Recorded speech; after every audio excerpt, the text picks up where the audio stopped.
was grimacing in intense pain every time his left arm hit anything on Thursday night in the Vikings-Chargers game. He suffered a dislocated shoulder late in the first half of the London game against the Browns, week 5. That was when he decided to take on 2 guys when he was 2 or 3 yards short of the sticks, and he took a massive hit. We thought he wasn't going to continue in that game. He did. He suffered a torn labrum, and he fractured the socket, the shoulder socket during that game, and kept playing beyond that. Played through Thursday night. Now, there's a separate medical question as to whether or not it's irresponsible for a team to put a guy out there when he's got a fractured shoulder socket, if that's true.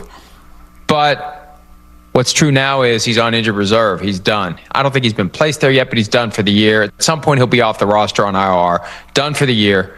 J.J. McCarthy, who suffered the high ankle sprain week 2, will be back this weekend. Congratulations. You're going to Detroit, JJ, to take on the Lions. Max Brosmer, the undrafted rookie from Minnesota, is the only other quarterback they currently have on the roster. They probably need to add a third guy for Sunday and for practice. But, you know, Wentz's time over, and now we find out. We talked about McCarthy earlier. You got to be able to play to be a franchise quarterback.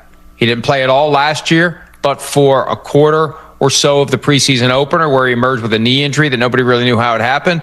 And then this year, week 2, high ankle sprain. That's all we've seen. We had that Monday night game where he came alive in the fourth quarter. That's the extent of the J.J. McCarthy NFL career, and it will continue on Sunday against the Lions in Detroit. And it's a lot of pressure on him now. I think they're going to look back at this and say, we should have put Max Brosmer in the game and see what we get out of him. Because now, not only do you go in with J.J. McCarthy, like you said, with a quarter of good football, you also go in with, no matter who you bring in, Brosmer, I would expect to be your backup, who you've only seen in the preseason and in a few plays now in the regular season, which to me of like Carson Wentz, I don't think he ever really did anything. Like the first game he played, the defense played amazing, 2 touchdowns on defense. And it was like, oh, Carson Wentz era has begun in Minnesota. Maybe they don't even bring JJ back. And once he got that shoulder injury, to me, that would have been the time to say, hey, let's turn this over to Max Brosmer, see what we have here, and then try to figure out, maybe we have 2 guys here that we're not maybe in love with, but we can see exactly what we have and know what we might need to bring in. Because right now, like this quarterback room, it's a huge question mark, and there's so many other things I like about Minnesota. It's just the quarterback. We have no idea what we're going to get. They're 3-4, and it feels like they're worse than that. The quarterback play hasn't been there. That huge win over Cincinnati. I mean, think about the bookends of the Carson Wentz era in Minnesota. It starts with a 48-10 win and ends with a 37-10 loss. And they're 3-4 now. Probably will be 3-5 by Sunday at 4:30 p.m. Eastern after the Lions get done with them. The Lions coming out of their bye week. But it's time to see what J.J. McCarthy can do or not do. I wrote that after the game last Thursday night. Let's just see. You got to figure it out. Because if you made a mistake, you got to do what the Colts did and admit it. You still have J.J. McCarthy under contract for 2 more years. I'm not suggesting cutting him, but you go find a Daniel Jones. And you try not to obsess over the fact that you had Daniel Jones and you let him get away. Here comes Mac Jones. Mac Jones. Mac Jones is under contract for 2 more years. Well, this year and next year. 49ers aren't going to let him go. They're going to have to find somebody for next year if J.J. McCarthy isn't the guy. Or they're going to have to go with Max Brosmer, who they like. We both know they like him. And I've been confused. Like, put him out there. Let's see what he can do. Don't protect him like he's a first-rounder. If you think he can play. Quarterback Carson Wentz is going to undergo season-ending surgery on his non-throwing shoulder, according to our Jonathan Jones. Wentz in obvious pain during Thursday's loss to the Chargers. J.J. McCarthy did not come in and play in that game, hasn't played since suffering a high ankle sprain in week 2. The Vikings had been hoping he'd be available to return this week against the Lions, and our Jonathan Jones reporting that still is the hope. If it's not him, it's rookie Max Brosmer. Let's bring in Ryan Wilson here with the very latest on this. Ryan, considering how things have been treated with J.J. McCarthy, who's been back at practice for a couple of weeks, is it still kind of foggy what might happen moving forward for Minnesota? Well, it certainly sounds like that Kevin O'Connell would like to get J.J. McCarthy back out there. And you talk about the injury history, which has followed him over these one and a half seasons he's played in the NFL. 24 games eligible. He's only played in 2 games, 8 quarters. And you could argue that 7 of those quarters haven't been great football. But they need to find out what they have in their 2024 first-round pick. We're seeing Caleb Williams play a lot of football. Jaden Daniels is playing well at a high level. Drake May might be the best quarterback in that class as we sit here now. Bo Nix is playing really well in Denver, and the jury is still out on J.J. McCarthy, primarily because he hasn't played because of these injuries. The knee injury last year robbed him of his rookie season altogether, and now this high ankle sprain. And like I said, I will say this, Kevin O'Connell is incredibly patient. He's spoken on the record about giving young quarterbacks time. But if J.J.'s not healthy, he's not healthy. And I do know that they like Max Brosmer a lot, the undrafted free agent out of Minnesota, who had played previously at the University of New Hampshire. So they have options, but Chris, they are young options with very little experience, and it's a completely different ball game than, say, Sam Darnold a year ago, who obviously had a ton of experience, just wasn't able to put it together until he arrived in Minnesota. So I don't want to say the Vikings are in a bad way, but they have some answers they need to have at the quarterback position now that Carson Wentz, who had been average at best, but he was sort of holding the thing together until JJ got back, is now on IR, and his season appears to be over. Vikings in the basement in that really good NFC North division at 3-4, looking up at the Bears, the Lions, the Packers, and they've got the Lions coming up this weekend. If indeed it is Brosmer, what is it that they like about him? So he was undrafted. He was at the Shrine Bowl, and he put a really good season together last year, his first season in Minnesota for the Gophers. He's a tough kid. He's incredibly smart. When you talk to people in that building, they were blown away with how quickly he was able to pick up that offense during training camp in the preseason. He's taken some end-of-game blowout loss snaps this season, which you can't really translate to what that looks like in terms of meaningful football. But I was sort of half joking with you before we came on that this feels like a little bit of a Brock Purdy situation, that the team knows what they have. The rest of the league doesn't know because they haven't seen Max Brosmer play. He's not a big guy. He has a pretty good arm. He's pretty mobile, but a lot of the things we talked about with Brock Purdy coming out, who was undersized and Mr. Irrelevant, and I wouldn't be surprised if Brosmer came in and played pretty well. I don't think that's going to change anything in terms of who the QB1 is, because as I just mentioned, Kevin O'Connell's talked at length about the importance of teams giving quarterbacks opportunities, young quarterbacks especially, and how more times than not it's the team that fails the quarterback instead of the other way around. And we've seen all around the league, Chris, Baker Mayfield's had success since leaving Cleveland. Sam Darnold, we just talked about, he's still having success in Seattle. Daniel Jones is the poster person. X's and O's with Minnesota Vikings head coach Kevin O'Connell as topics today that include, but are not limited to, jumbo packages, Jalen Naylor, Christian Darrisaw, beef eaters, and quarterback Carson Wentz, who has hit the injured reserve scenario. He'll be out for the season. We have talkbacks each and every week with Kevin O'Connell, Nordo, and here's that talkback now. This is Brandon from North Dakota. We're in obvious Carson Wentz territory here. I was at his first game, bought a custom jersey, all that. Obviously, the public doesn't know what each player goes through week to week in the NFL. Can you just speak to Carson's toughness those 5 games and sort of what that meant to the team and the locker room? Thank you. And Carson, I believe, for this year, maybe forever, will go down. And I guess I'm speaking for you right now, so if I'm wrong, I apologize. He will go down as one of the gave his very best when his very best was required. And he didn't win them all, and he didn't complete them all, but he gave his best. Yeah, he did. And Brandon, that's a great question. I'm really glad that you asked that question, because a lot of times in the week in and week out hustle and bustle of a season, you forget the commitment that these players make to being out there for their teammates. And Carson, when Carson got here, I was excited about getting to know the person and the player who I had known a lot about for a lot of his career. But getting him in here and watching the way he worked and watching the way he prepared, both when he was the guy, and obviously before that, even before he knew if he would get any snaps this year, based upon JJ and JJ's health. So as we went into Carson's opportunity to play, very smart, obviously big, strong guy. So he literally said to me, when he first started playing, he was just so excited to play meaningful football again. It had been a few years. He had gotten a little time here and there, but playing in real games with a chance for to help his hometown team and a team he grew up rooting for win football games. So throughout the journey with him, I was really proud of the way he battled, the both on the field physically, and we can get to that here in a second, but also just the mental side of preparing and trying to truly submerge himself in our offense and how to try to have a lot of success. And really 4 out of the 5 games, I think we had right around or higher than 350 yards of offense. So he was running the machine, running the engine, and there's always plays where a guy's getting his initial exposure to the offense where either he would like to have him back or play calls I would like to have back or ways we could make things even more high-level functioning as an offense. But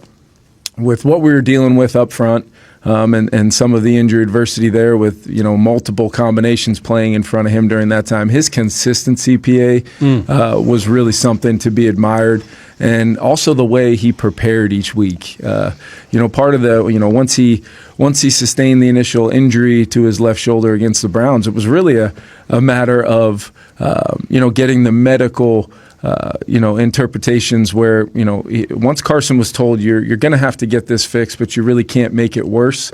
I believe his phrase to me was, I want to take advantage of this opportunity. I get to play with this coaching staff and these players for the Minnesota Vikings. I want to exhaust this every possible way that I can. And I know JJ will be back at some point here as he gets healthy, but this is a genuine opportunity where I can help this team win. And the way he, consistently demonstrated such physical toughness to go along with mental toughness, knowing that ultimately I'm going to have to get this fixed. And a lot of guys play with torn labrums throughout the season. A lot of guys wear that harness, but not everybody's a quarterback. And although it was not his throwing shoulder, you're still going to take hits and have to kind of weather the storm. And the dialogue between Carson and myself was great every single week, as long as he was able to have full strength and knowing that the shoulder was stable. He felt like he wanted to continue to give it a go and play as long as he possibly could, knowing he was helping the team in some tough circumstances, but also the opportunity to play and feel that again, like Carson Wentz deserves to feel. So much credit, and I hope Vikings fans just understand, his commitment level to helping this team try to win some football games and what it was like on the minute-to-minute daily basis. And we've had a lot of tough guys play the quarterback position here, but Carson is definitely somebody that deserves to be wildly applauded for his commitment, his dialogue with myself and our medical team throughout that time.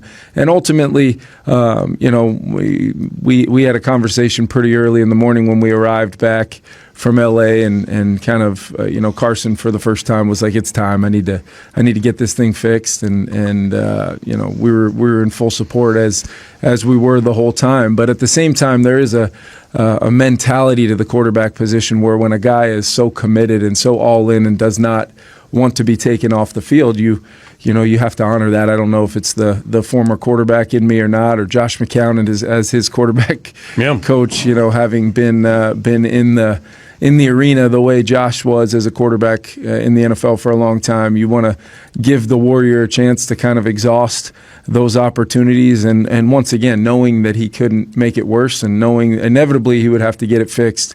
And while JJ was working his way back, you wanted to make sure we gave him every opportunity to do that. I'm really proud of Carson, and we'll forever have a bond because of this time together.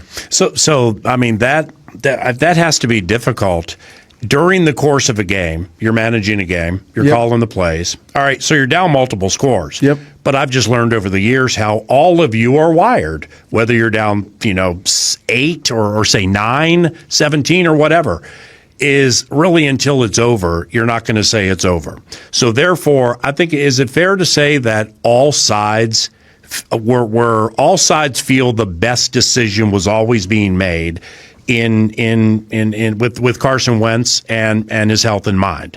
In other words, when I say, Carson, yes, I want to play. You, yes, I want you to play. Obviously, medical staff and everything. I mean, it seems like, and the surgery too, the season-ending surgery. It seems like all sides feel the best decisions always were made. Yeah, and I think it's very, very important that the dialogue with myself and the player always takes place after the dialogue with the player and the medical staff, and then the medical staff making sure that 100% Carson is capable of continuing. The circumstances really had not changed from the time he sustained the injury kind of late in the first half against the Cleveland Browns. It was really just the ability to just tolerate when certain types of hits or falls on that shoulder happened, the pain tolerance, and that's where Carson had made the determination that he wanted to fight and really play as long as he possibly could.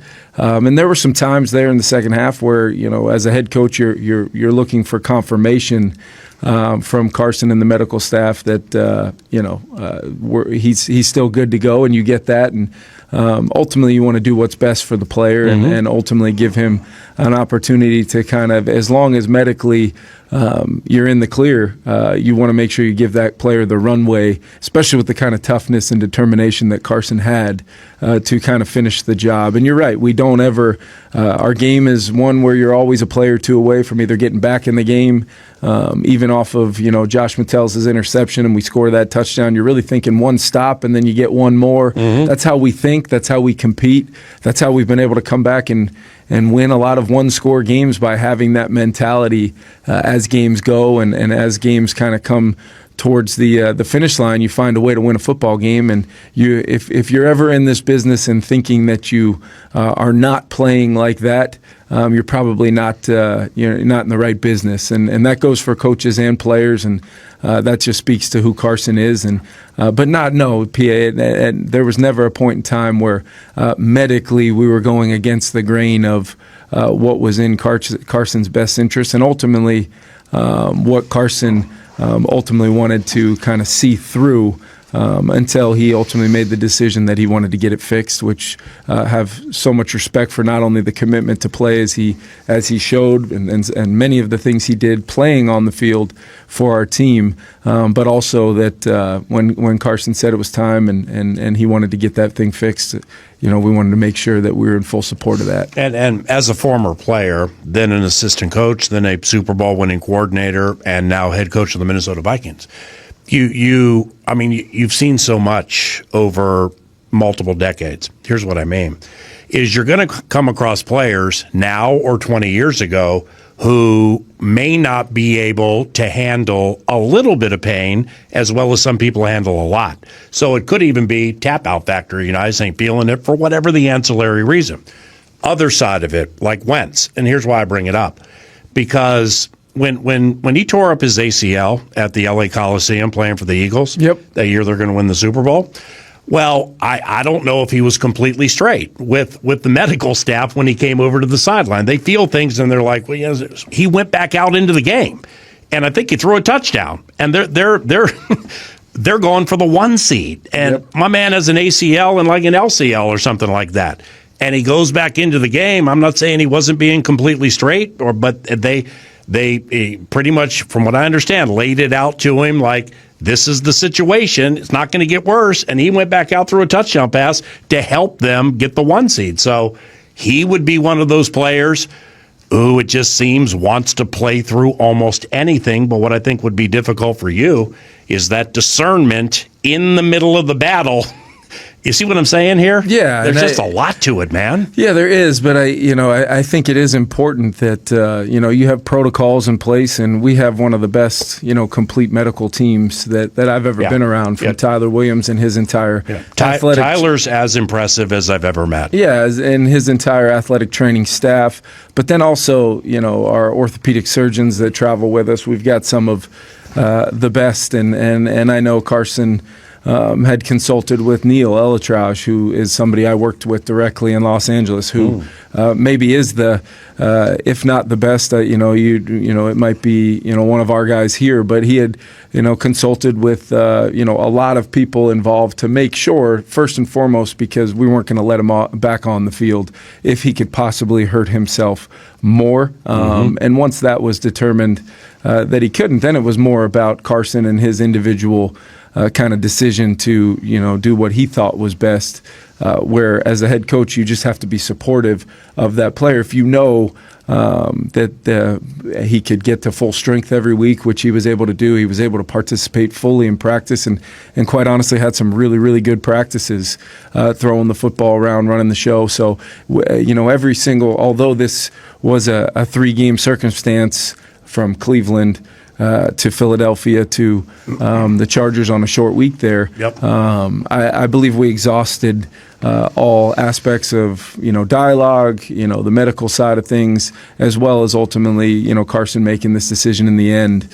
I know this the most important thing for me is always that one-on-one dialogue with the player, and Carson and I spent a lot of time together kind of making sure throughout that he absolutely felt like this was the best thing for him, and he did.